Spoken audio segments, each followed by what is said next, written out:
আজকে একদম সকাল সকাল ঘুম থেকে উঠে পড়লাম, কারণ আজকে আমরা যাচ্ছি আমার নানার বাড়ি। এই যে আমার বোন আমাদেরকে নিতে আসছে, তো আমি, নিশিত আর ওর মাসি তিনজনে মিলে উঠে পড়লাম বাসে। তো বাস জার্নি 3 ঘন্টার জার্নি। তো আমার ছেলে বাসে উঠার পরপরই হাসতেছিল, আর আমার খুবই বিরক্ত লাগতেছিল। মানে বাস জার্নি মানে হচ্ছে বমি, মাথা ঘুরানো। বাসে উঠার সাথে সাথে যদি আমি না ঘুমাই, আমার মাথা ঘুরাবে আর বমি তো অবশ্যই হবে।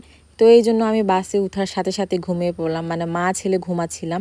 আর এই সুন্দর ভিউগুলো দেখতে পাচ্ছেন, এগুলো আমার বোন ভিডিও করছে। 3 ঘন্টা জার্নি করার পর অবশেষে গন্তব্যে পৌঁছালাম। এখনো পুরোপুরি পৌঁছাইনি। এখান থেকে আবার আরেকটা সিএনজি নিলাম, একদম নানার বাড়ির দোকানের সামনে নেমে পড়লাম। আর এখানে আমরা দাঁড়িয়েছিলাম, মূলত আমার আরেকটা বোন আমাদেরকে নিতে আসবে।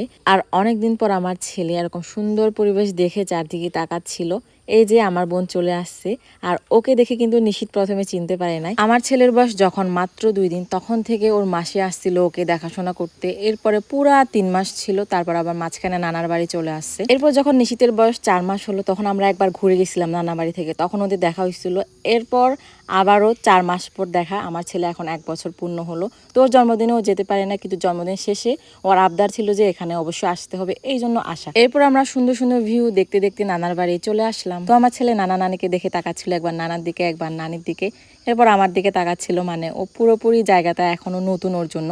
তো এরপর আমরা বিকালের দিকে একটু হাঁটাহাঁটি করলাম। এরপর রাতে কিন্তু ওর বাবাকে খুঁজতেছিল, ওর বাবাকে ও প্রচুর মিস করতেছিল।